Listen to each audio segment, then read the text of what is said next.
पतित पावना दीनानाथ नारायणा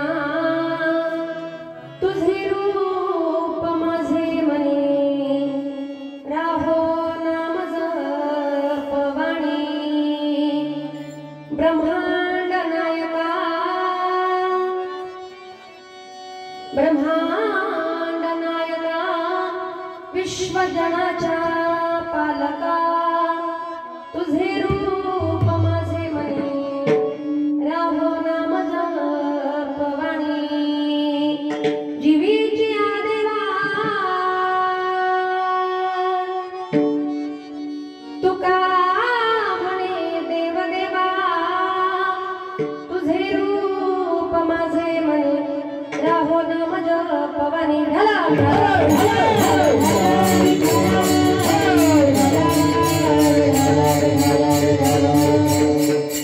नमो विठ्ठला राजया पांडुरंगा नमो रुक्मिणी माऊली ज्ञानगंगा नमो पुंडलिका नमो चंद्रभागा नमस्कार माझा रुक्मिणी पांडुरंग करू प्रथम नमन प्रथम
इथे नांदतो ज्ञान राजा सुपात्र तया आठवीता महापुण्यासी नमस्कार माझा श्री सद्गुरु ज्ञानेश्वर नमो ज्ञानेश्वरा नमो ज्ञानेश्वरा नमो ज्ञानेश्वरा नमो ज्ञानेश्वरा नमो ज्ञानेश्वरा नमो ज्ञानेश्वरा नमो ज्ञानेश्वरा नमो ज्ञानेश्वरा नमो ज्ञानेश्वरा नमो ज्ञानेश्वरा नमो ज्ञानेश्वरा नमो ज्ञानेश्वरा नमो ज्ञानेश्वरा नमो ज्ञानेश्वरा नमो ज्ञानेश्वरा नमो ज्ञानेश्वरा रुपी उदर कोपतेवाय रुपी उदर कोपतेवाय रुपी उदर कोपतेवाय रुपी उदर कोपतेवाय रुपी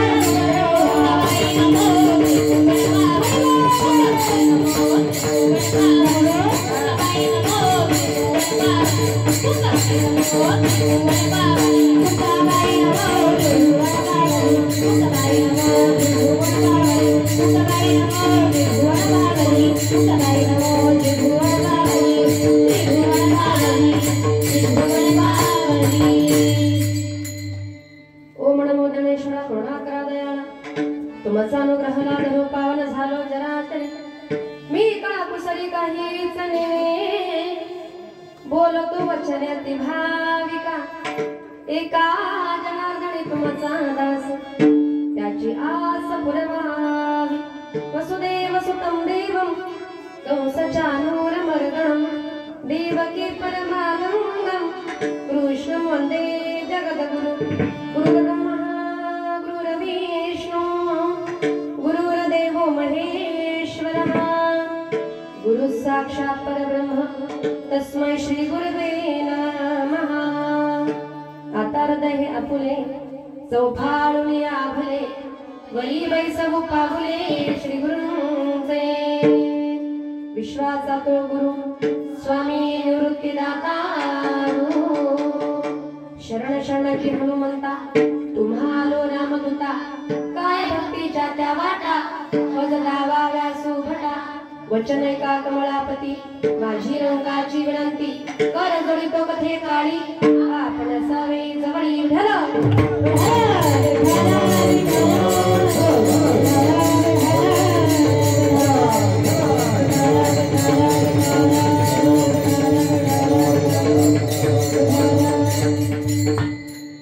प्रस्तुत अभंगाला सुरुवात करण्यापूर्वी थोडासा परिहार द्यायचा तो असा श्री क्षेत्र संत तुकाराम नगर कळस बुद्रुक परिसर या ठिकाणी चालू असलेला सुंदर असा अखंड नामयज्ञ संकीर्तन महोत्सव 17वा वर्धापन दिन सालावाद प्रमाणे याही वर्षी हा नामयज्ञ सप्ताह या ठिकाणी संपन्न होतोय आणि या नामयज्ञ सप्ताहाचा आजचा हा तिसरा दिवस तथा जागराचा दिवस आहे आणि खरं तर हे जागराचा पुष्प गुंफण्याकरता आज या ठिकाणी माझ्याकडे आलेला आहे समस्त ग्रामस्थांच्या वतीनं समस्त ग्रामस्थ सप्ताह कमिटी असेल या ठिकाणी रावसाहेब दादा आहेत तुळशीराम दादा आहेत खरं तर त्यांच्या माध्यमातून संपर्क झाला अगदी सर्वांचे समस्त ग्रामस्थ सप्ताह कमिटीचे मनापासून धन्यवाद व्यक्त करते तसेच माझे गुरुवारी आदरणीय हरिभक्त परायण विठ्ठल महाराज वाकचौरे यांच्या गुरु कृपेने माझे वडील कैलासवासी भानुदास महाराज गजे यांच्या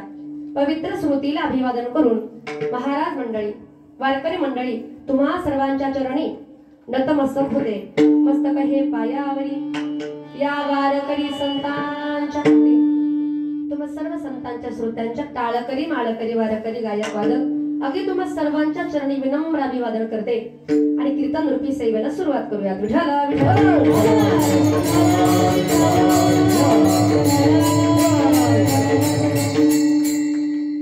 प्रस्तुत प्राप्त प्रसंगी प्राप्त स्थळी कीर्तन रूपी सेवेकरिता निवडलेला भंग संत सम्राट वैराग्याचे मूर्तिमंत पुतळे वारकरी संप्रदायाचे कळस विश्ववंदने श्रीमंत तुकोबराया कोण तुकोबराया त्यांचा अधिकार काय आहे तर एका ज्यांच्या वाणीमध्ये सूर्याची प्रखरता चंद्राची शीतलता अगणितची दिव्यता वेद मंत्रांची ममता गंगेची सुचिता आणि आईची वात्सल्यता, की ज्यांच्या अंगामध्ये दया क्षमा शांती हे तीनही गुण ज्यांच्या देहामध्ये वास करतात ना, ते होते सुप्रसिद्ध असे साधू तुकोबरा यांचा 4 चरणांचा. पहिल्या चरणामध्ये देव भगवान परमात्म्याला विनवणी करतात, देव भगवान परमात्म्याला प्रार्थना करतात. पण दुसऱ्या चरणामध्ये देव भगवान परमात्म्याकडे मागणी करतात. आणि जागराचा दिवस आहे. आपल्या वारकरी संप्रदायाच्या नियमानुसार आजचं कीर्तन हे मागणीपर असावं आणि म्हणून मागणीपर प्रकरणामधला 4 चरणांचा भंग आपल्या सेवेकरता निवडला. विठ्ठल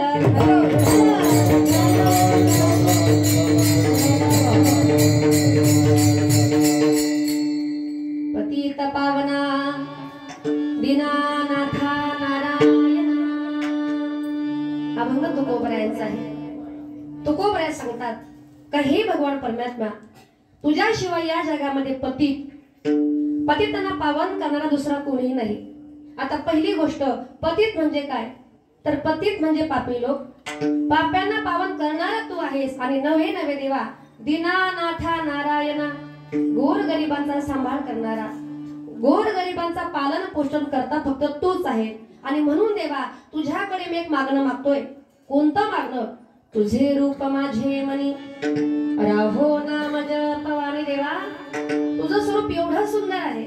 रोज आपण अभंग ऐकता, सुंदर ते धावण उभे विटेवरी. एवढा सुंदर असणारा तो भगवान परमात्मा देवा, तू एवढा सुंदर आहेस, तू एवढा सुंदर आहेस. मग देवा काय कर, तुझं नाव रात्रंदिवस माझ्या मुखामध्ये राहू दे. कारण का? तर तू सगळ्या विश्वाचा नायक आहे, ब्रह्मांड नायका, विश्वजनाच्या पालका. नुसता नायकच नाही तर सगळ्यांवर तुझं लक्ष आहे. आणि असं तू आपल्या भक्तासाठी जीवाला जीव देणारा, आपल्या भक्ता करता आपला प्रेम अर्पण करणारा तू कोण आहेस? जीवाची या जीवा. तू का म्हणे देव देवा, तू देवांचाही देव आहेस. आणि अशा भगवान परमात्म्याकडे माझे तुकोबराय मागणी मागतात. विठ्ठल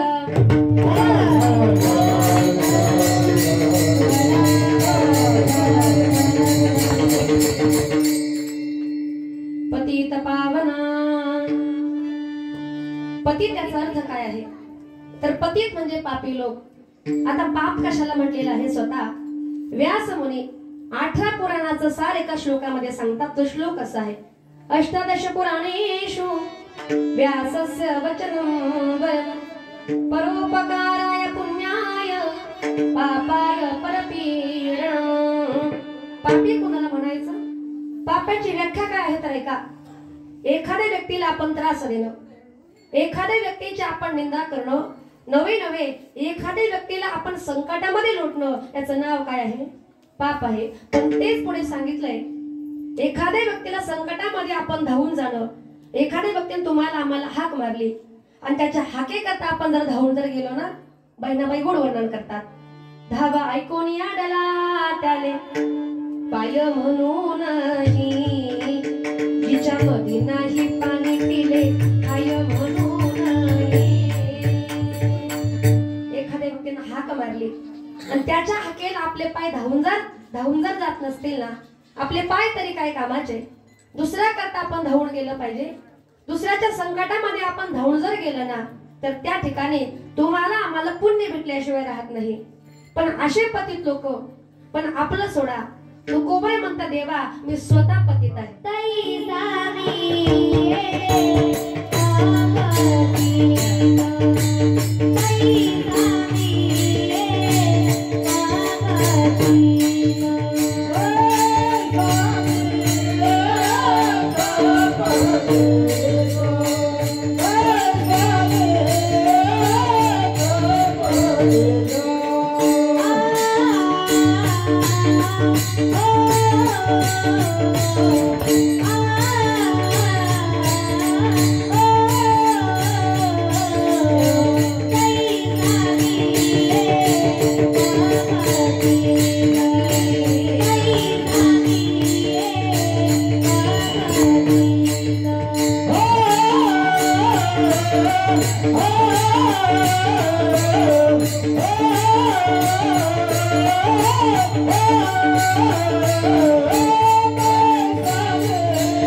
ज्ञानोबा माऊली गोड सांगतात तैसा मी एक पतित परी तुझा मुद्रा घेता देवा.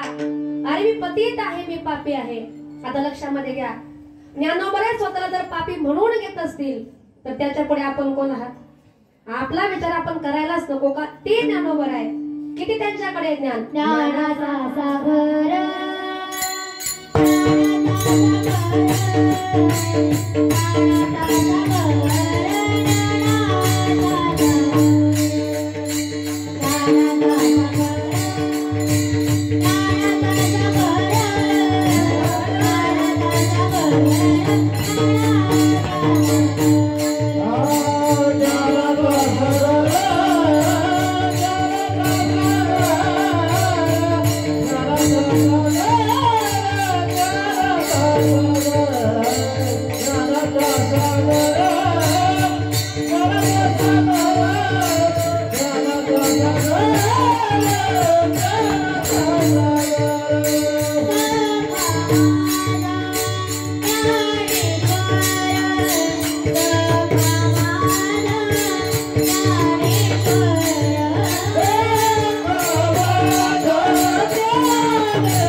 ज्ञानाचा सागर सखा माझा ज्ञानेश्वर. किती ज्ञान, ज्याच्या जवळ ज्ञानाचा भांडार आहे. सगळं जग आराम गेलं का माऊलींच्या समाधी पुढे नतमस्तक होता. आशे ते माऊली किती ज्ञान. रेड्यामुखी वेद बोलविला, गर्भद्विजांचा हरविला, शांती रूप प्रगटला ज्ञानोबा माझा. एवढं ज्ञान असणारे माझे ज्ञानोबा आहे. आणि त्यांनी म्हणावं तैसा मी एक पतित. देवा मी पापी आहे. आता लक्षामध्ये घ्या, ज्ञानोबा स्वतःला पापी म्हणतात, तर आपण किती पापी असण्याचा विचार आपण कधी केलाय का? महिला मंडळ, मी काय बोलते समजताय ना? म्हणजे माझी भाषा समजते ना? इकडे हा जरा शमाना हलवत चला, म्हणजे मला बरं वाटेल, तुम्हाला काहीतरी समजताय. विठाला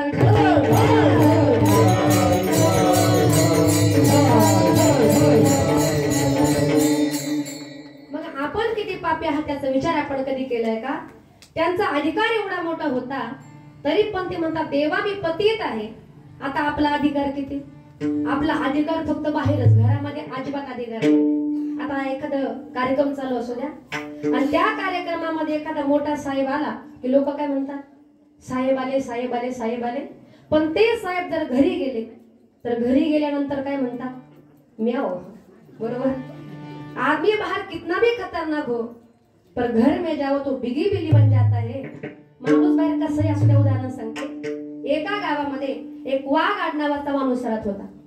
इथं कोणी वाघ आडनावाचं नाही ना? तरच सांगायला मला आहे कोण नाही आपलं.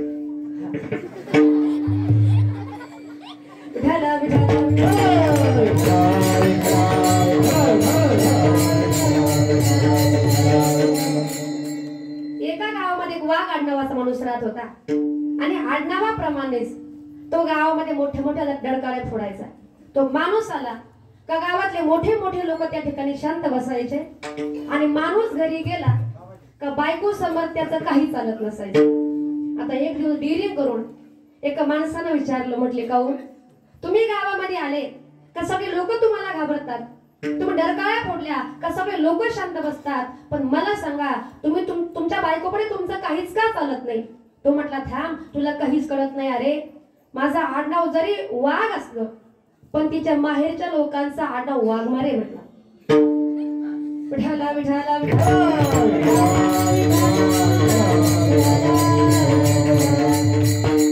म्हणजे आपला अधिकार किती आहे, पण तुकोबऱ्यांचा अधिकार किती मोठा होता. तुकाराम तुकाराम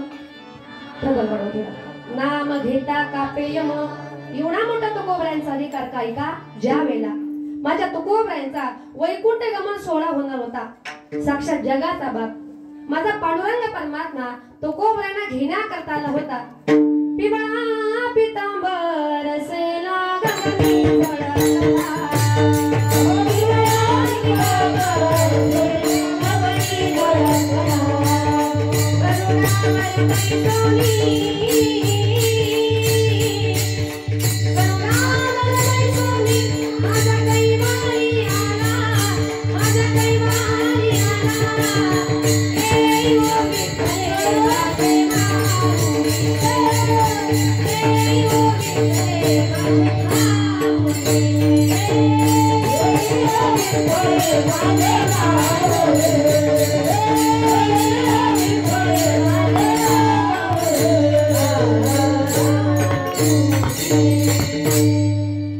जगाचा बाप गरुडावर बसला आणि तुकोबऱ्यांना देहू गावामध्ये घेण्याकरता आला.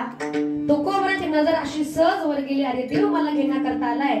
गरुड येतो फडात का रे, नाभी नाभी म्हणे तो रे. गरुडावरती देव बसलेले होते, पण ऐका गरुड काय साधा सुद्धा पक्षी होता का. त्याची उंची होती 25 फूट. आता एवढा उंच गरुड आणि गरुडावरती कोण बसतंय, जगाचा बाप माझा पांडुरंग परमात्मा. देवानं तुकोबांना असा हात केला, पण एवढी उंची असल्यामुळे तुकोबांना वर जाता आलं नाही. प्रकार असा घडला, जो तुम्हाला आम्हाला घ्यायला येतो ना त्याचं नाव काय आहे, यम काळ आहे. आता मर म्हटलं ना तरी भीती वाटते एखाद्या माणसाला, आपण थरथर कापतो. मला कसं काय मर म्हटलास असं आपण म्हणतो. मर म्हटलं का भीती वाटते, पण जो काळ तुम्हाला आम्हाला घेण्याकरता येतो ना असा काळ त्या ठिकाणी शरमला, काळ लाजला. काळाने असं खाली डोकं घातलं आणि सांगितलं तुकोबा माझ्या डोक्यावर उभे राहा. जगा काळ खाय आम्ही माथा दिला पाय, एवढा तुकोबांचा अधिकार. आणि त्यांनी काय म्हणावं, देवा मी पतित आहे. आता हे शक्य आहे का. आणि पुढे सांगितले पतित पतित पतित मी त्रिवार पतित. देवा अरे मी साधा पापी आहे का. पण लक्षामध्ये घ्या, संतांकडे पाप नावाचा अंश सुद्धा नाही. पण संत काय करतात, तुमची आमची भूमिका भगवंता समोर मांडतात आणि म्हणतात का देवा अरे मी फार पापी आहे. पण देवा मी पापी जरी असतो ना, तू किती सामर्थ्यवान आहेस. वृक्षाचे पाने हाले जाती सत्ता आणि राहिली अहंता मग कोठे. देवा तुझ्या सत्तेशिवाय झाडाचं पान हलत नाही, तुझ्या सत्तेशिवाय ढगामधून थेंब गळत नाही. तुझी सत्ता एवढी आहे, आम्ही आता बसलेला आहोत, आम्हाला उठू द्यायचं का नाही हे मात्र तुझ्या हातामध्ये आहे. रात्री आपण झोपलेला होता, सकाळी जाग आणू द्यायची का नाही त्याच्याच हातामध्ये आहे. नवे नवे आता मी बोलते, सामर्थ्य माझं आहे का. बोलवणारा तो आहे.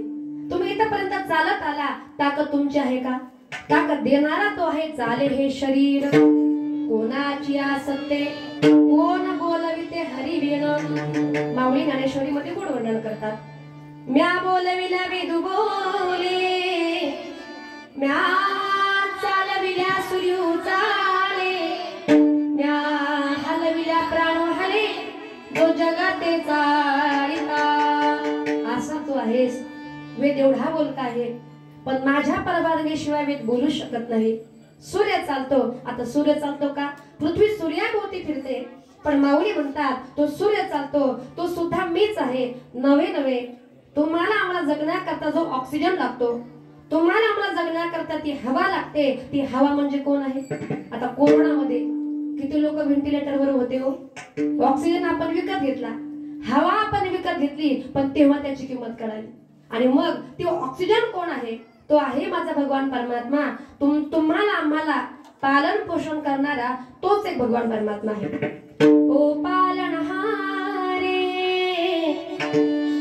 निर्गुण और न्यारे तुम्हारे बिनु हमारा कोनो नहीं है, तुम्हारे बिनु हमारा कोनो नहीं है।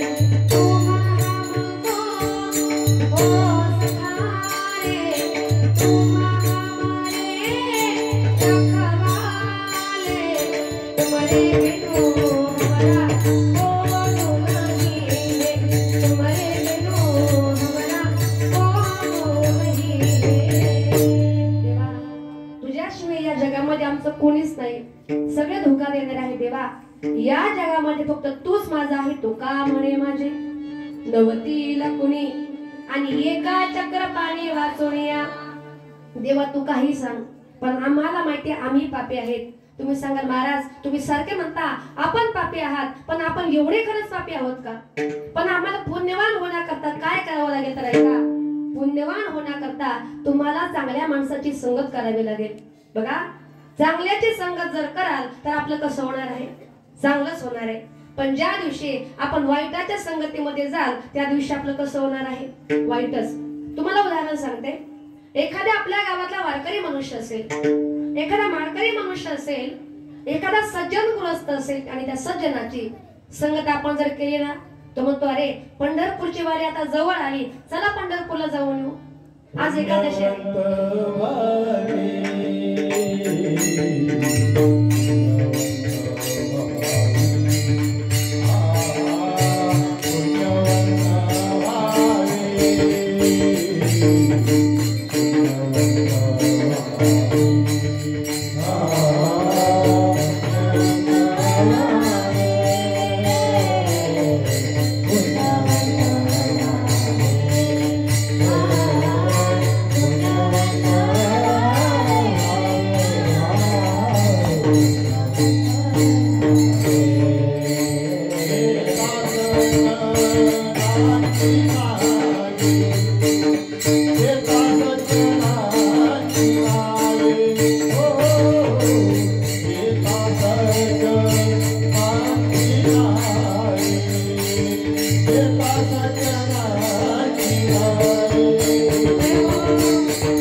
सज्जन म्हणजे कोण? माझे ज्ञानोबा आहे, तुकोबरा आहे, नामदेव आहे आदी करून संतांची नाव आपल्या मुखामध्ये येतील। वारकऱ्याची संगत करा, भजन तुमच्याकडून होईल।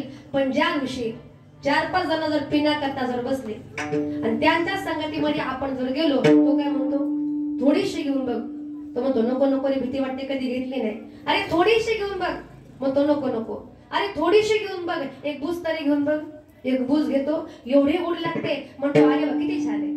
आता एक बूस घेतो, तेव्हा एक बूस घेतलं, एवढी गोडी लागली, एवढी गोडी लागली, आता रोज संध्याकाळी एवढी लागते। कळलं का काय?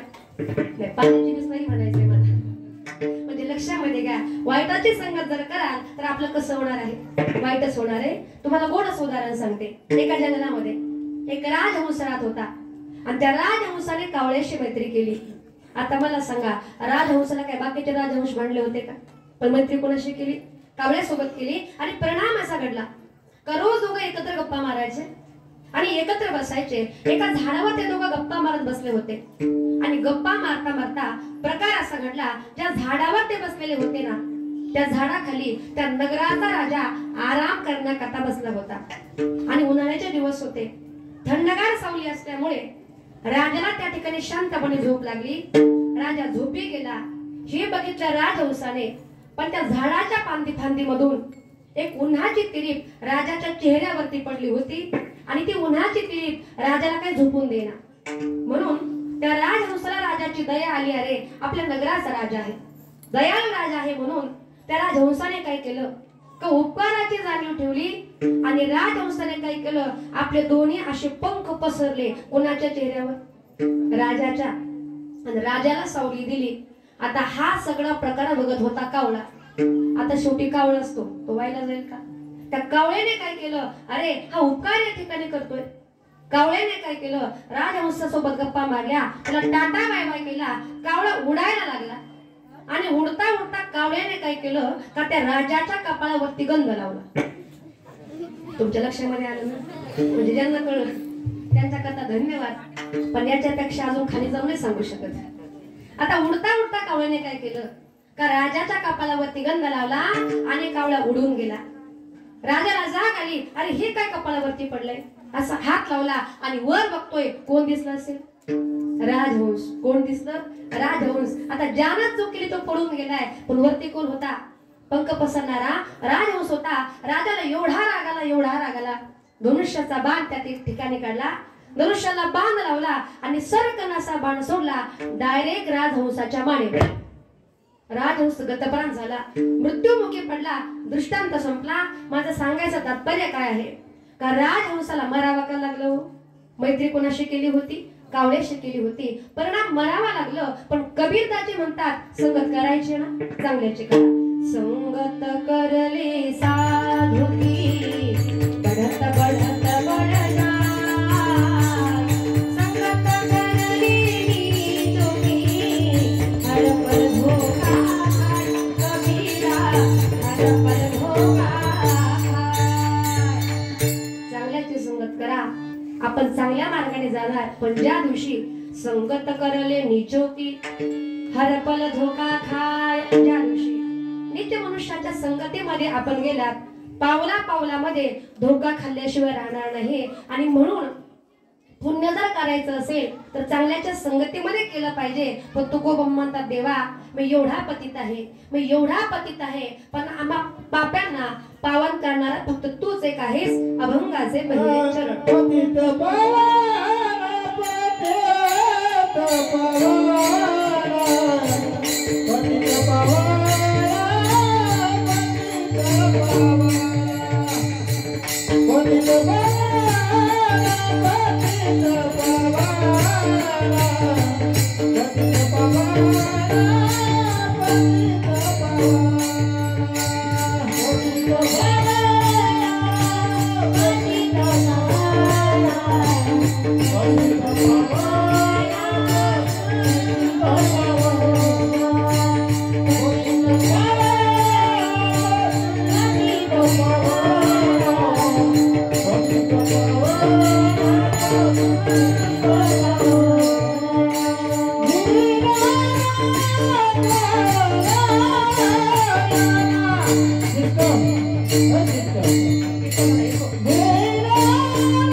पतित पावन दीनानाथा नारायण. कोण देवा?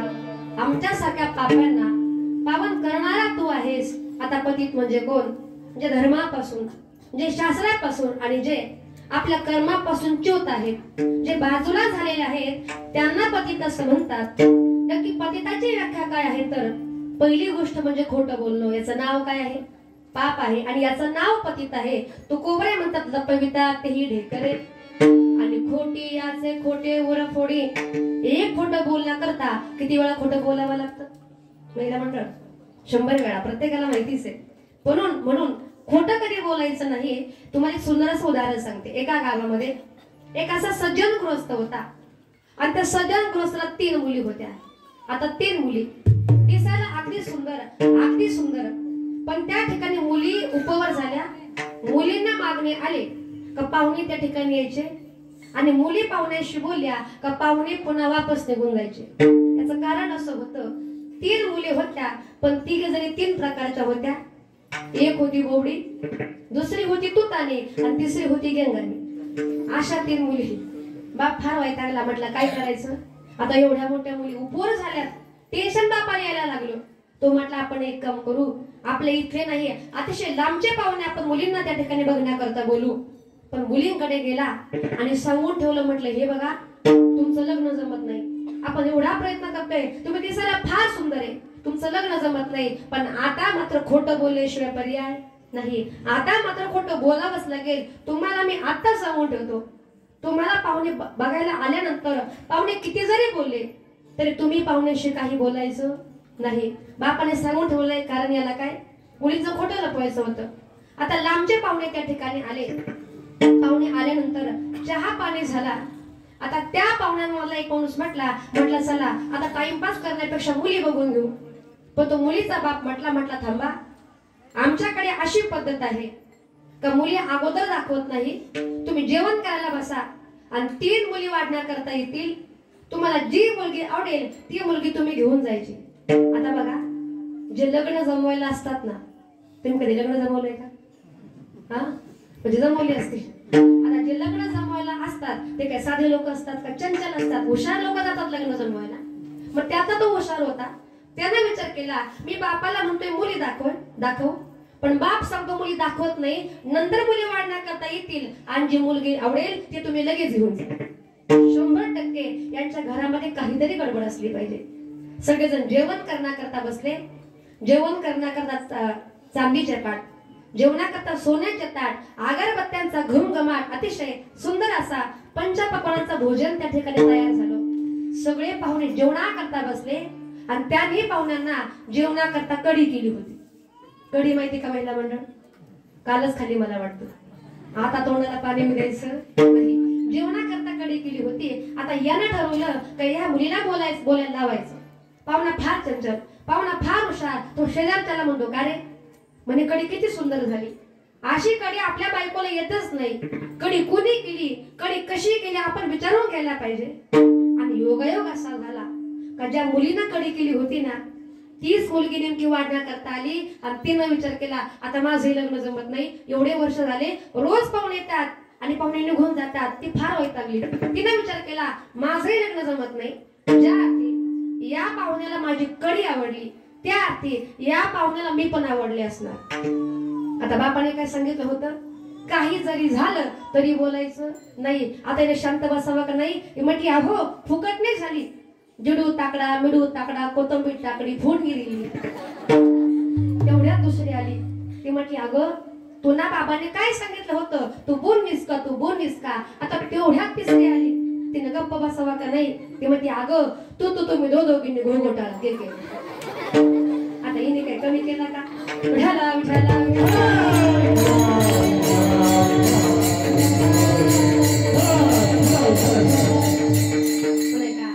खोटं कधीच लपत नाही. ते खोटं एक ना एक दिवस जगाच्या समोर उघड झाल्याशिवाय राहत नाही. आणि म्हणून तू गोवरे म्हणता देवा, अरे खोटं बोलण्यापेक्षा आणि पाप करण्यापेक्षा आम्ही दुसऱ्यावरती परोपकार करू आणि त्याचं नाव काय आहे? पुण्य आहे. आणि म्हणून आपण या ठिकाणी आला देवा, तो पतितांना पावन करणार आहेस. तुम्ही सांगाल महाराज गडबड नका करू, अशा शांत पुढे सरकून घ्या, थोडस पुढे सरका सर्वांनी, ते करून सरकून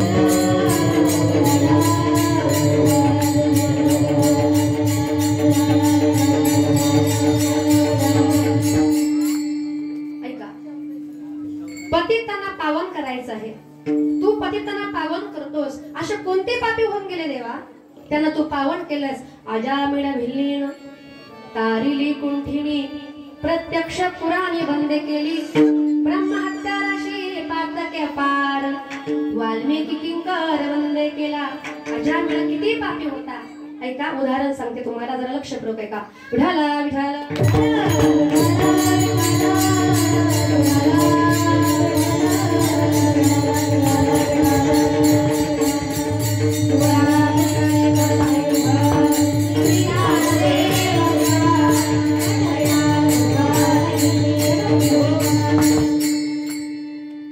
आजामेळ किती पापी होता. कन्याकुब्ज नावाचे एक नगर होतं आणि त्या नगरामध्ये आजामेळ नावाचा ब्राह्मण राहत होता.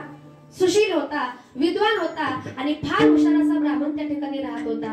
एक दिवस भगवंताची पूजा करण्याकरता जंगलामध्ये श्रमेधा आणण्याकरता गेला होता. त्या ठिकाणी श्रमेधा हातामध्ये घेतली, पुन्हा पाठीमागे आला, पण पाठीमागे येता येता त्याला जंगलामध्ये एक सुंदर अशी वेश्या दिसली. आता वेश्या दिसल्याबरोबर त्या आजाबाईने काय केलं का आपल्या हातामधल्या श्रमेधा फेकून दिल्या आणि त्या वेश्येकडे बघत राहिला, कारण वेश्या फार सुंदर होती. मग त्याने काय केलं, त्या वेश्याच्या जवळ गेला, तिला म्हटलं, चल तू एवढी सुंदर आहेस, तू एवढी सुंदर आहेस आणि मला असं वाटतं का मी तुझ्याशी लग्न केलं पाहिजे. वेश्यानं होकार दिला. तिने त्याचा हात धरला, गावामध्ये आली. आता आजाबाईंना कोणाचा हात पकडलेला आहे, वेश्येचा हात पकडलाय. पण आजामेळ कोण होता, ब्राह्मण होता. गावातील लोक त्याची निंदा करू लागले, लोक त्याला हसू लागले, पण निंदेला न जुमानता त्याने वेश्येचा हात पकडला, आपल्या घरामध्ये गेला. आई बापाने विरोध केला, बायकोने विरोध केला, पण आजामेळ कुणाचंच ऐकेना. त्याने काय केलं, आपल्या आई बापाला, बायकोला आणि आपल्या मुलाला घराबाहेर त्या ठिकाणी काढून दिलं आणि त्या वेश्येला घेऊन त्या घरामध्ये राहू लागला. प्रपंच थाटला आणि आनंदामध्ये सुखामध्ये तो आजामेळ प्रपंच करू लागला. सगळे मंत्र तो विसरला, सगळं ज्ञान तो विसरला, सगळ्या पूजा वगैरे सगळं काही विसरला आणि आजामेळ त्या ठिकाणी पाप करू लागला.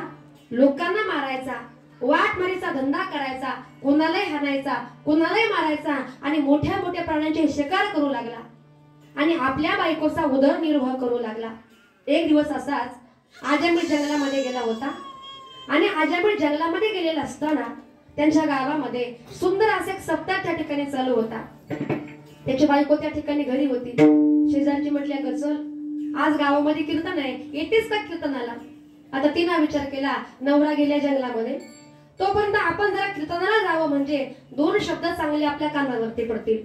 आता त्याची बायको त्या ठिकाणी कीर्तना करता गेली आणि साधू महाराज कीर्तनात नेमके सांगत होते का आपण मुलांचं नाव कसं ठेवलं पाहिजे, चांगल्या प्रकारे नाव ठेवले पाहिजे मुलांचे. साधू बाबा सांगत होते का जेणेकरून देवाचं नाव आपल्या मुलाचं जर असेल तर आपण पुत्र प्रेमापोटी दिवसातून 100 वेळा आपल्या मुलाला किंवा मुलीला हाक मारतो आणि त्या मुलाचं नाव जर देवाचं असेल तर त्या ठिकाणी काय होतं, तुम्हाला आम्हाला पुण्य लागतं. मग नाव कसे ठेवले पाहिजे, चांगले नाव ठेवले पाहिजे. राम, कृष्ण, हरी, शिव, माऊली अशा प्रकारे चांगले नाव ठेवले पाहिजे.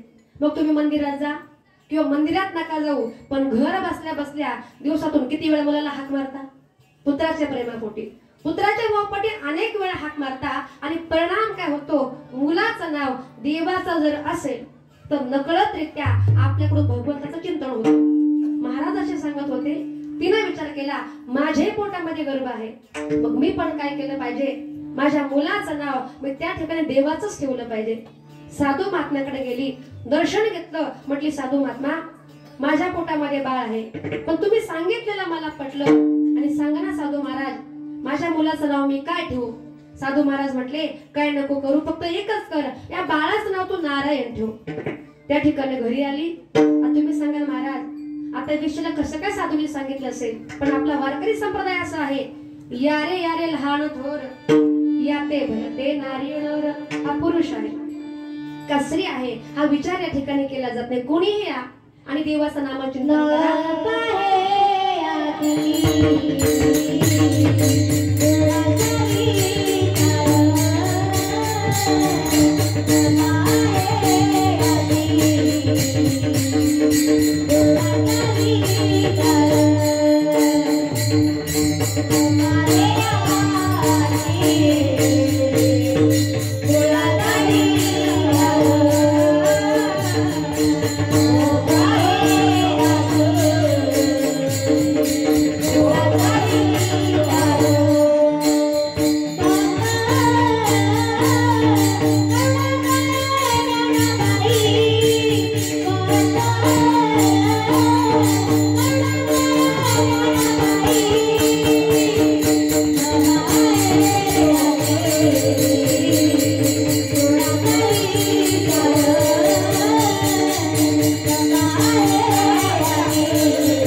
मनाचा विचार साधून विचार केला नाही वेश्या आहे सांगितलं एक काम कर जा त्याचं नाव नारायण ठेव याच्या अगोदर तुम्हाला सांगते वारकरी संप्रदाय असा आहे तर सगळ्यांना त्या ठिकाणी तो जाणून घेणार आहे याच्या अगोदर पण माझ्या भगवंताने काय केलं होतं एका वेश्येच्या मुलीचा त्या ठिकाणी आधार दिला होता सुंदर गीत आहे एक वेश्येची मुलगी भक्ती करून धन्य झाली कानपात्राला देवाना मंदिरात जागा दिली संत चोखोबा शेजारी आहे नामदेव पायारी संत चोखोबा शेजारी आहे नामदेव पायारी धनी मला निरखवाना तुला याची पंढरी धनी मला निरखवाना तुला याची पंढरी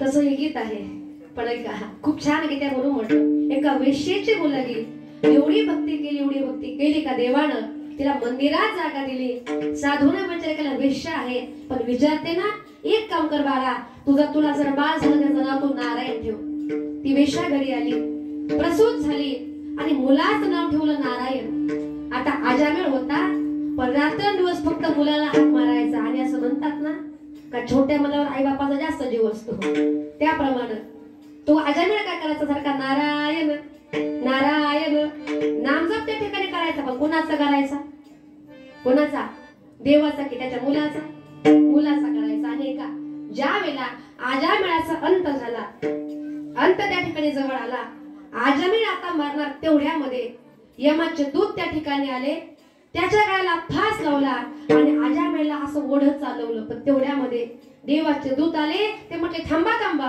हे तुमचा गिराईक नाही हे गिराईक मात्र आमचं आहे म्हटलं कसं काय अरे देवाचं नाव घेतोय शेवटच्या मरते समयी हा नारायण नारायण म्हणतोय ना हे गिराईक मात्र आमचंच आहे यमाचे दूत म्हटले तुम्हाला कळतं का नारायण याच्या मुलाचं नाव आहे हा का देवाचं नाव घेत नाही याच्या मुलाचं नाव घेतोय आणि ही गिराईक मात्र आमचंच आहे यमाचे दूत ऐके ना त्याला घेऊन जाऊ लागले दोघांचे भांडण झाले कोणाचं यमाचे दूत आणि देवाचे दूत दोघांचे भांडण झालं आता भांडण गेलं हायकोर्टामध्ये कोणाकडे भगवान विष्णूकडे भगवान विष्णू निर्णय द्या भगवान विष्णू म्हटले झाला तरी काय यमाचे दूत सांगू लागले हो हा आजामेळ नावाचा ब्राह्मण होता एवढा चांगला ब्राह्मण पण यांनी वेश्येसोबत लग्न केलं आपल्या आई बापाला बायकोला मुलाला घराबाहेर काढून दिलं एवढं याने पाप केलं आणि कधी देवाचं नाव घेतलं नाही याच्या मुलाचं नाव नारायण देवा आणि हा तुमचं नाव अजिबात घेत नाही पण देव म्हटले थांबा तुम्ही आता काही म्हणा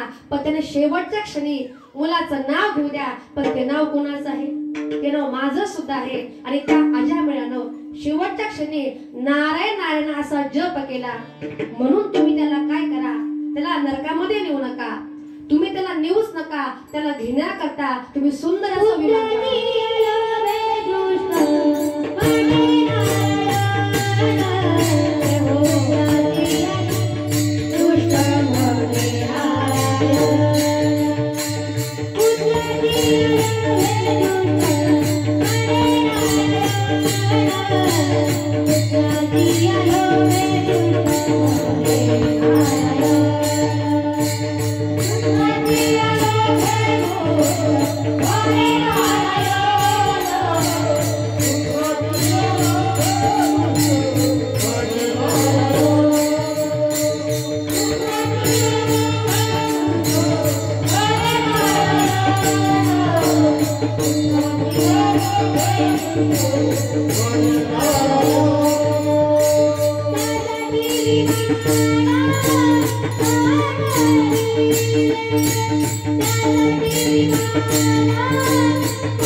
पोटी हा दुष्ट नारायण नारायण म्हणायचा.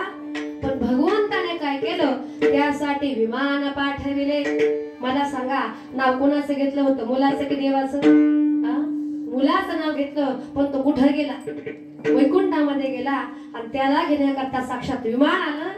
आपण पण त्या ठिकाणी आपल्या मुलांचे चांगले नाव ठेवले पाहिजे, जेणेकरून दिवसामधून त्या भगवंताचं नामचिंतन आपल्याकडून घडलं पाहिजे. तो कोवरे म्हणता, देवा अशा आजा मिळाचा तू उद्धार केला, वाल्या कोळाचाही तू उद्धार केला. कारण का वाल्या कोळ्याने तुम्हाला सांगतो एवढं पाप केलं होतं, एवढं पाप केलं होतं, एवढी वाटेमारी त्या ठिकाणी वाल्यानं केली होती. एका माणसाला त्या ठिकाणी मारायचा आणि त्या माणसाचा मुडका आपल्या गळ्यामध्ये अटकवायचा. एक माणूस मारला, एक मुंडक गळ्यामध्ये अटकवलं का एक खडा रांजणामध्ये टाकायचा. असे किती रांजण भरले होते? असे 7 रांजण भरले होते.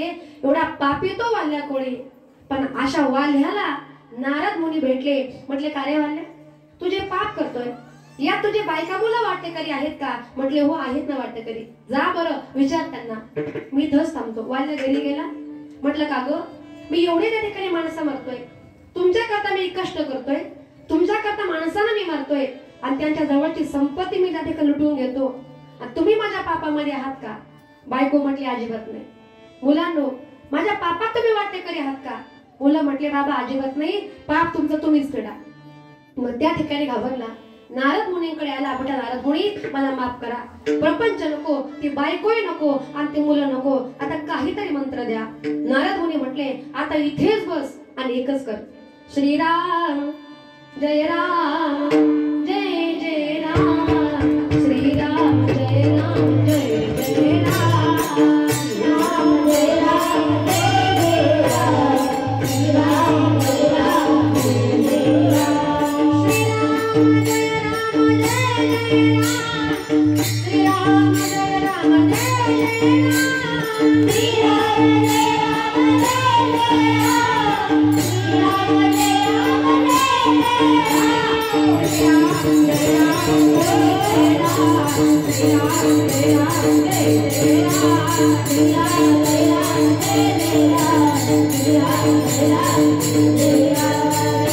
जय राम जय जय राम, श्रीराम जय राम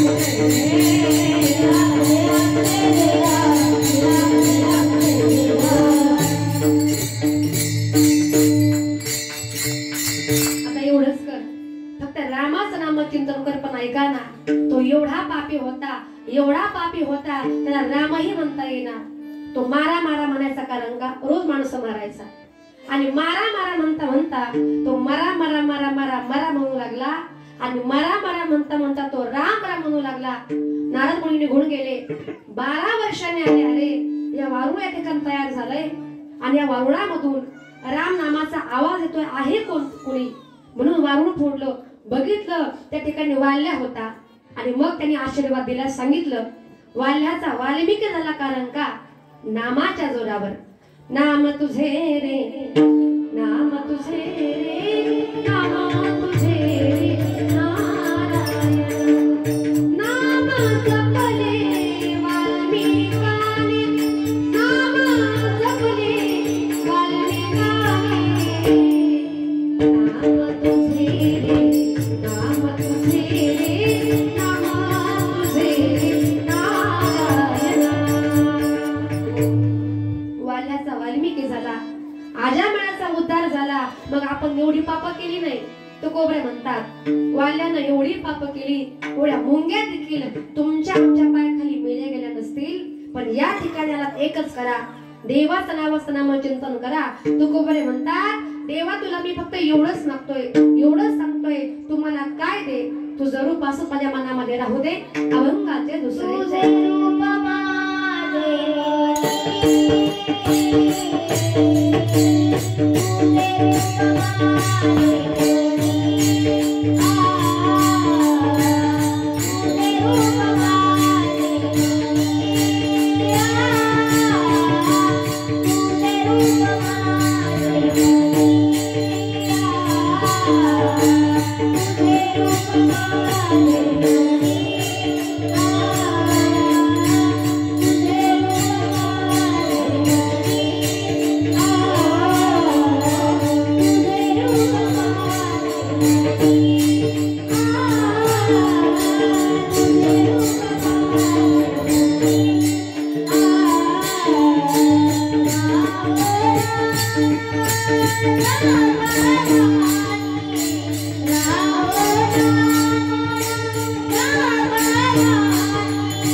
तुझे रूप माझे म्हणे राहू नाम जप वाणी देवा तू आता एकच कर.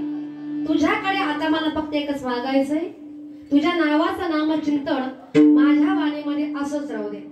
तुम्ही सांगाल महाराज त्याने नामचिंतन केलं आणि आपण केलं तर काय अवघड आहे. पण काही लोक या विश्वामध्ये असे आहेत का ती लोक देव मानायला अजिबात तयार नाही. आता कधी कधी लोक म्हणतात देवाला मानतच नाही आम्ही, देव नाहीच आहे विश्वात.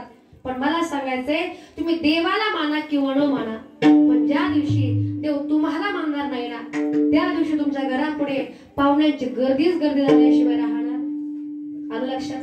पण माना किंवा न माना तर भगवान परमात्मा म्हणतो ना ममे वंशो जीव लोके जीवभूता सनातना किंवा सर्वसचाहं हृदयसंनिविष्टो सर्वा घटी राम देहादेही एक. सगळ्यांच्या हृदयामध्ये मीच आहे. तुम्ही मला माना किंवा न माना पण त्या देवाचं नामचिंतन तुमच्या आमच्याकडून घडलं पाहिजे. महिला मंडळ आता मी पुढे बोलते, माझ्या पाठीमागे बोलणार ना सगळेजण. पहिला नंबर तुमचा, कारण तुम्ही मुख्यमंत्र्यांच्या लाडक्या बहिणी आहात. म्हणजे मी नाही झाले अजून, आलं का लक्षात? मी झाले नाही अजून.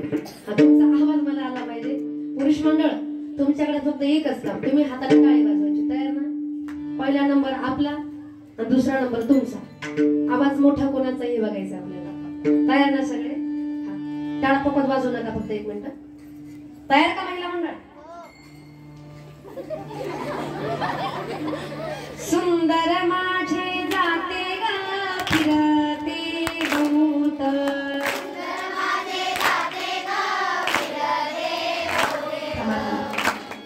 बचत गट वगैरे केलाय का?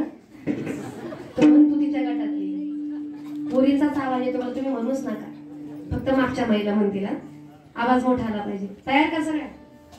सुंदर माझी जाते गा फिरते होते गा,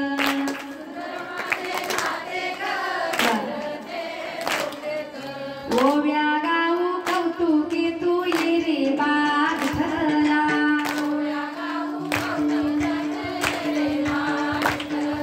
प्रपंच दळान दळीले पिठ म्या धरिले,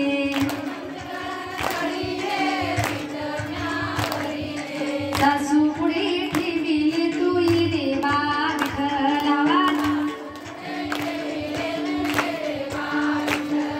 ये रे बाग ठरला, तू ये रे बाग ठरला. चला ये रे बाग ठरला, तू ये रे बाग ठरला, ये रे बाग ठरला, तू ये रे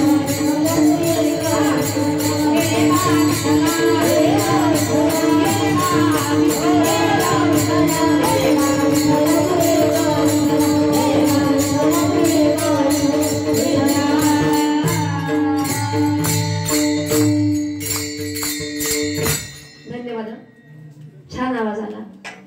आता तुम्हाला काय म्हटलं होतं टाळी वाजवा, पण काही काही बिचारे आशेत बसून राहिले. तुम्हाला सांगू काय टाळ्यांचं महत्व? ज्या वेळेला ज्योतिष आपल्या घरी येतो त्याला का दाखवतो आपण आपला हात. आता मी तुमच्या जवळच आहे, जवळच्या जवळ. मला कळतं भविष्य, मी सांगते भविष्य. करा बरं अशा हात. खरंच केले हो. पण घरी कोणी येऊ नका, भविष्य विचारण्या करता बरं का. नाही तर म्हणून ताई म्हटलं घरी कोणी येऊ नका. आता सांगते का ज्या वेळेला ज्या माणसाच्या हातावर त्या मधल्या बोटापासून खाली अशी उभी रेष असते ना त्याच्या नशिबामध्ये भरपूर धन नसतं, द्रव्य असतं. दुसरी गोष्ट, ज्या माणसाच्या हातावर त्या मधल्या बोटापासून करंगळीपर्यंत चंद्राच्या आकाराची रेष असते त्याच्याही नशिबामध्ये भरपूर धन नसतं, द्रव्य असतं. आता इथं बघू नका घोटाळा व्हायचा, अंधार आहे. तुझ्या घरी गेल्यावर इकडे अंधारातले बिचारे लईच अंधारामध्ये बसले. आणि तिसरी गोष्ट पुरुष मंडळ तुमच्याकरता फार महत्वाची. जेव्हा आपण अशी मूठ झाकतो इथे एक रेष दिसते का? आता बघून घ्या, आता काहीच म्हणणार नाही. दिसते काही फार महत्वाचं आहे. आता ऐका, ज्याच्या रेषेला एक फाटा फुटलाय त्याच्या नशिबामध्ये एक बायको, आणि ज्याच्या 2 असतील त्याच्या 2.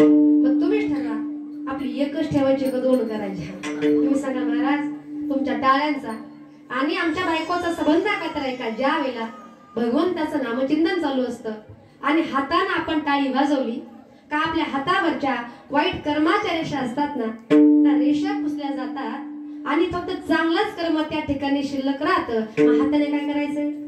टाळी वाजवायची. तयार ना आता तुमची टाळी मोठी आवाज आला पाहिजे आणि तुमचा मला आवाज मोठा आला पाहिजे. इकडे पाठीमागे बरं का सगळ्यांचा आवाज आला पाहिजे. सुंदर माझे बाळ सगुण गुणाचे ताने ग बाळ सगुण गुणाचे ताने.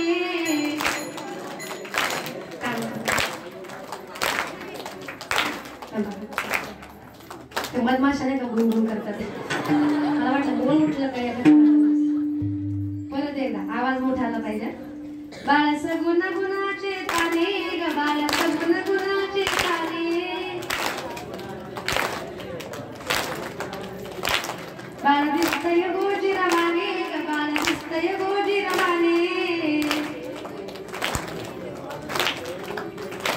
काय सांगता ग राणी ग गोकुळच्या नारी. श्रीरंग माझा विडा गयाला नाही दुसरा तोडा. तुम्ही याची संगत सोडा ग गोकुळच्या नारी. आग तुम्ही यांची संगत सोडा. अशा धरल्यावर आवाज दे काय असं करू नका. पण काय काय जण म्हटले आणि कोण कोण म्हटले हे नाही पाहिले. जे म्हटले त्यांचं उद्या घरी गेल्यावरती कार्यक्रमाचे मात्र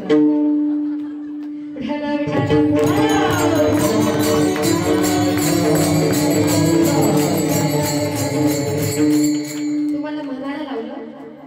याच्या पाठीमागचा उद्देश फक्त एकच आहे का देवाचं नामचिंतन तुमच्या माझ्याकडून घडलं पाहिजे. तो कोबडे म्हणतात देवा तुझे रूप माझे मने. तुझं रूप किती गोड आहे. गोड तुझे रूप गोड तुझे नाम देवा.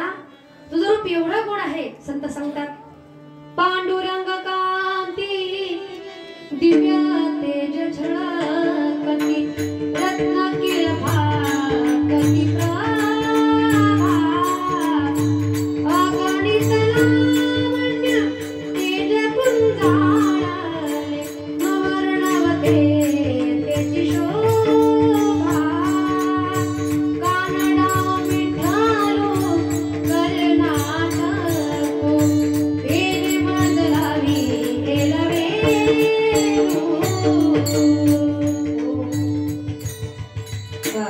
थोडं सुंदर तुझं तेज आहे देवा. तुझी ये निढळी कोटी चंद्र प्रकाशे. तुझी ये निढळी कोटी कमल नयन हसे वदन हासे. कमल नयन हासे वदन हासे. हाल कारे कृष्णा हाल कारे कृष्णा डोल कारे हाल कारे कृष्णा. देवा तू एवढा सुंदर आहे मी आहे. आम्ही बाकीचं बघूच कशाला पण आहे का. वाईट गोष्टी बघितल्या वाईट गोष्टींवरती नजर गेली का आपल्याला माणसाला 80% ज्ञान डोळ्यापासून होत असतं. म्हणून वाईट बघायचं का नाही ते मात्र तू आपल्या हातामध्ये आहे देवा. डोळ्यांची भूक हरपली पाहता श्री विठ्ठला माऊली देवा.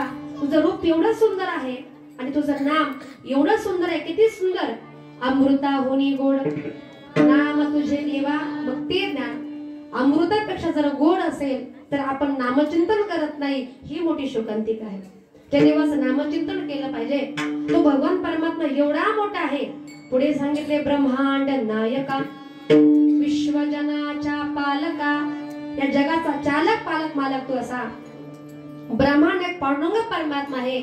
सगळ्यांचं पालन पोषण करणारा तू आहे. शेवटचं उदाहरण सांगते जर लक्षपूर्वक आहे का.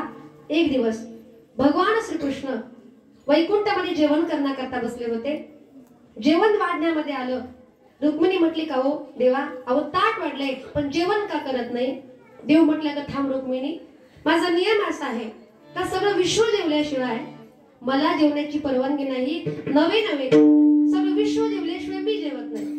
रुक्मिणी माता मोठ्याने हसल्या काय देवा अहो काही पण काय बोलता. एवढं मोठं विश्व आहे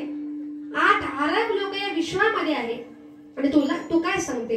देव म्हटले अगं फक्त माणसांचं सोड, पण प्राणी मात्र जेवल्याशिवाय मात्र मी जेवत नाही. मग 15 मिनिटं झाले आणि देवानं पहिला घास उचलला. रुक्मिणी माता पुन्हा हसल्या का हो देवा तुम्ही काही बोलता? देव म्हटले ठीक आहे बाई, तुझा विश्वास नसेल तर जाऊ दे. दुसरा दिवस त्या ठिकाणी उजाडला. रुक्मिणी मातेने काय केलं, एक पॅक बंद अशी छोटी डबी घेतली. डबी करते ना महिला मंडळ, याची नाही, मिसरीची नाही, एक पॅक बंद अशी डबी घेतली आणि त्या डबीमध्ये एक मुंगी घातली आणि ती डबी कपाटाच्या आतल्या कप्प्यामध्ये अजून एक कप्पा असतो माहिती तुम्हाला, त्या कप्प्यामध्ये ठेवून दिली. संध्याकाळची वेळ झाली. देव जेवण करण्याकरता बसले. रुक्मिणी मातेला वाटलं आता मुंगी त्या ठिकाणी डबीमध्ये आहे, तिला बिचाराला काहीच खायला भेटणार नाही. आपण देवाला वाढायचं आणि देवाला काहीच सांगायचं नाही. देव जेवणा करता बसले. जेवण झालं, देवानं ढेकर दिला आणि रुक्मिणी माता मोठ्याने हसल्या. म्हटले देवा तुम्ही आज हरलात. देव म्हटले काय झालं रुक्मिणी? म्हटले अहो देवा तुमची परीक्षा घेण्याकरता एक छोट्या डब्बीमध्ये मुंगी ठेवली होती आणि ती मुंगी कपाटामध्ये बिचारी उपाशीच राहिली आणि तुम्ही सगळ्या जगाच्या आधी जेवून घेतलं. म्हटले देव म्हटले थांब रुक्मिणी, एक काम कर, ती डबी माझ्याकडे आण. ती डबी रुक्मिणीनं आणली. रुक्मिणीनं डबी उघडली. प्रकार असा घडला का त्या डबीमध्ये कोपऱ्याला एक साखरेचा कण त्या ठिकाणी होता आणि मुंगी त्या ठिकाणी साखर खात होती. मला सांगायचं काय, ब्रह्मांड नायका विश्वजनाच्या पालका असा माझा भगवान परमात्मा आपलं पालन पोषण करणार आहे. नुसतं आपलंच नाही, दीनदुबळ्यांचं पालन पोषण करता तो आहेस. आणि म्हणून देवा तुझ्यावरती आमचं प्रेम आहे. तू आमच्यावरती प्रेम करत नाही देवा, तू आमच्यावरती प्रेम करतो देवा, पण तुझे भक्त सुद्धा तुझ्यावर एवढं प्रेम करतात, एवढं प्रेम करतात. तू का म्हणे प्राण करा देवासी अर्पण. तुझे भक्त तुझ्यावर एवढे प्रेम करतात का तुझ्यासाठी तुझे भक्त आपला प्राणही देतात. तुकोबरे म्हणतात देवा आता मला तुझ्याकडे फक्त एकच मागायचंय, तू आता फक्त एकच कर, तुझं नाव माझ्या वाणीमध्ये राहू दे. आणि जर देवा तू असं जर केलंस ना, मी रात्रंदिवस तुझ्या नावाचं नामचिंतन करेन. बोलावा विठ्ठल, पहावा विठ्ठल, करावा विठ्ठल, दिवे भावे येते सोसे मन, दारे आवघणी येते सोसे मन, दारे आवघणी. आणि ते नाम तू माझ्या मनामध्ये राहू दे. कारण का देवा मन कसं असतं, मन चंचल असतं. आता कीर्तनामध्ये बसलात पण सगळ्यांचं मन या ठिकाणी आहे का? नाही. खुशाल नाही म्हणता. कोणाचं बोल तिकडेच असेल, कोणाचं घरी असेल, कोणाचं कुठे असेल, सांगू शकत नाही. बहिणाबाई गोड सांगतात, मन वढाय वढाय उभ्या पिकात होत होत भुईवर गेलं गेलं अभयात.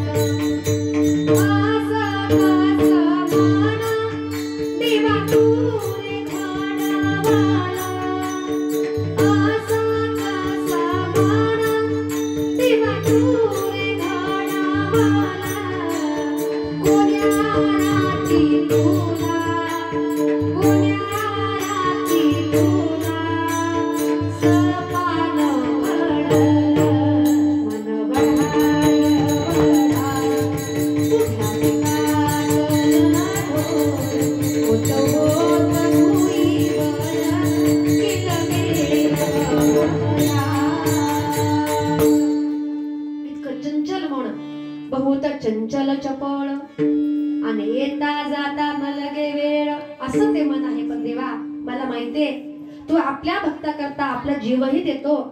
प्रल्हादा करता तू नृसिंह झाला. प्रल्हादा कारणे स्तंभी अवतार केला. निदारुणी दैत्य प्रेम पाढा पाजेला.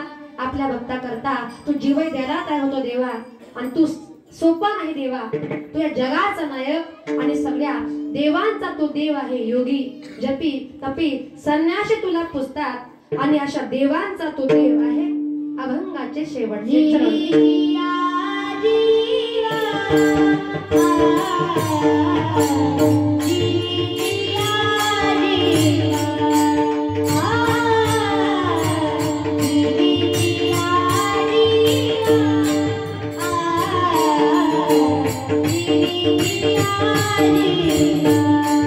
Oh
तुका म्हणे देव देवा तुझे रूप माझे मनी राहो नाम जपवानी विठोबा रघुमाई विठोबा रघुमाई रघुमाई रघुमाई विठोबा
अतिशय यांनी मृदुंगाची सुंदर अशी साथ दिली. माझे मिस्टर आदरणीय हरिभक्त परायण नितेश महाराज कातोरे या ठिकाणी या श्रीकांत महाराज भांगरे खर तर महाराज गोडासा मृदुंग वाजवतात. आपण या ठिकाणी कार्यक्रमाकरता आलात आपले मनापासून धन्यवाद. त्यांनी अतिशय सुंदर अशी सभा देण्याची साथ दिली. आदरणीय हरिभक्त परायण ब्राह्मणे बाबा पण मला वयानुसार होतं कधी कधी असं नावच लक्षात असते फक्त चेहरे लक्षामध्ये राहतात. ब्राह्मणे बाबा अतिशय गोड भजन करणे ओंगाळवाने अंधार का जाणे चुके न करता आपल्या भागाला अतिशय गोड असं व्यक्तिमत्व लाभलंय या ठिकाणी ब्राह्मणे बाबा. आणि आमचे राऊत सर पण अतिशय सुंदर या ठिकाणी हरवणी वाजवतात. बाबा आपले मनापासून धन्यवाद व्यक्त करते. यांनी अतिशय सुंदर असं गायनाचं काम केलं. या ठिकाणी पेमगडी गावचे आदरणीय हरिभक्त परायण संपत महाराज डुबे महाराज आपले मनापासून धन्यवाद. या ठिकाणी हरिभक्त परायण संदीप महाराज अतिशय उंच आवाज आहे गोड आवाज आहे महाराज आपले मनापासून धन्यवाद. आणि जे उत्तम अशा प्रकारे मृदुंगही वाजवतात आणि गुणात गुण अजून मोठा गुण आहे गायन आमचे नंदू महाराज गोल अतिशय सुंदर महाराज आपले मनापासून धन्यवाद. या ठिकाणी आमचे राऊत सर आहे बाबा आहे. खरं तर ही सगळी आपली मंडळी आहे. खरं तर जुनं ते नवं पण हवं तसं आमचं सोनं सगळं खाली बसलं इथं आणि सगळं सोनंच आहे. अति सगळी भजनी मंडळ आपल्या सांगवी गावची आहे कळस गावची आहे. या आपल्या संत तुकाराम नगरची या ठिकाणी असतील निमगावचे काही मंडळी कार्यक्रम करता आली. अतिशय आपल्या सगळ्यांच्या मनापासून धन्यवाद व्यक्त करते. ज्यांची कार्यक्रमाकरता अतिशय गोड सिस्टीम आहे सुजितदादा कातोरे दादा, या ठिकाणी आपले मनापासून धन्यवाद. कार्यक्रमासाठी या ठिकाणी 2 चौकदार बाबा आहेत आणि चौकदाराचं काम काय असतं? चौपाचौपी. पण मला गरज नाही भासली कोणाची. अतिशय शांत चित्ताने आपण ही सेवा श्रवण केली. बाबा आपले दोघांचे मनापासून धन्यवाद. आणि हा सुंदर असा नाम सप्ताह तुम्ही या ठिकाणी करता आणि अतिशय सुंदर असा या ठिकाणी वातावरण आहे आणि खूप सुंदर या ठिकाणी वाटलं मला. आणि आजची सेवा माझ्याकडे हौशीराम दादा आहेत, रावसाहेब दादा आहेत आणि समस्त ग्रामस्थ आपली सप्ताह कमिटी असेल. पुन्हा एकदा आपल्या संपूर्ण कमिटीचे माझ्या समोर बसलेले या ठिकाणी महाराज, आता आपलं नाव मला ज्ञात नाही पण अगदी आपले मनापासून सर्वांचे धन्यवाद व्यक्त करते. या ठिकाणी हरिभक्त परायण ज्यांचं कालच सुंदर असं कीर्तन झालं परवा दिवशी, आपल्या भागाचं भजन आदरणीय रोहिणीताई गडकरी ताई, आपले मनापासून धन्यवाद. छान पंचपदी केली, आपला गोड आवाज आहे, आपले मनापासून धन्यवाद. या ठिकाणी या आमचे मधु दादा आहेत, पुंजा दादा आहेत, आमचे अशोक दादा आहेत आणि माझ्या अतिशय मुलीप्रमाणे प्रेम करणारे आमचे देवचंद बाबा. अगदी रोज मध्ये मी आजारी होते 15 दिवस, रोज मला पपई घेऊन ते अकोल्याला येत होते. म्हणजे अतिशय प्रेम करणारं एक व्यक्तिमत्व सामूहिक गावामध्ये. आणि माझ्या मुलीसारखं प्रेम करणारे कळसगावचे आमचे काका दिलीप ढगे आणि संभाजी दादा आहेत. आणि खरं तर सगळे आपलीच मंडळी, माझ्या कधी नाव लक्षामध्ये येत नाही पण कार्यक्रमाकरता सगळे या ठिकाणी उपस्थित झाला. तुमचं माझ्यावरचं प्रेम असंच राहू द्या. माझ्या माता भगिनी, पुरुष वर्ग, माझ्या वारकरी संप्रदायामध्ये आदरणीय मंडळी, महाराज मंडळी, तुमचे नाव मी घेत नाही पण तुमचे नाव मला माहित नाही म्हणून जरा दिलगिरी व्यक्त करते आणि अगदी मनापासून आपल्या सर्वांचे धन्यवाद व्यक्त करते. आणि या ठिकाणी शेवटचं भजन घ्यायचे, अगदी 1 मिनिटामध्ये होईल. सर्वांनी दोन्ही हात वर करायचे, सर्वांनी शेवटचं भजन. थांबा 1 मिनिट खाली करा. सगळ्यांचे आभार झाले पण मुलींचे राहिले. त्या मुलींनी अतिशय सुंदर असं गायन या ठिकाणी केलं. हा त्यांचे पण राहिले आणि पाठीमागे अतिशय गोड साथ दिली या मुली आपल्या संस्थेमध्ये. तुम्हाला सगळं माहिती आहे, आपल्याकडे 72 मुली शिक्षण घेण्याकरता आहेत आणि जेवढ्या मुली या ठिकाणी आल्या सगळ्यांनी गोड सेवा दिली. बऱ्याच मुली उत्तम अशा प्रकारे कीर्तन करतात, बऱ्याच मुली गोड अशा प्रकारे गायनही करतात. पण हे सगळे तुमचे आशीर्वाद आहे आणि म्हणून आज आम्ही या ठिकाणी उभा आहोत. आणि एवढ्या मुलींना सांभाळण्याची ताकद ही फक्त तुमच्या सर्वांमुळेच आहे. तुम्ही आधार देता, तुमची या ठिकाणी साथ आहे आणि म्हणून एवढा मोठा संस्था चालवण्याचा निर्णय या ठिकाणी आम्ही घेतला. तुमची साथ सदैव अशी माझ्या पाठीमागे असू द्या अशी पुन्हा एकदा आपल्या सर्वांच्या चरणी प्रार्थना करते. आणि शेवटचं भजन हात वर करायचा सर्वांनी. आणि कार्यक्रमाकरता ज्यांनी 2 तास उत्तम शूटिंग केलं आमचे आयुष दादा, त्यांचे मनापासून धन्यवाद. आयुष ग्राफिक्स का, मला वाटतं त्यांचं नाव आयुष आहे का काय? संतोष दादा. ज्ञानोबा राया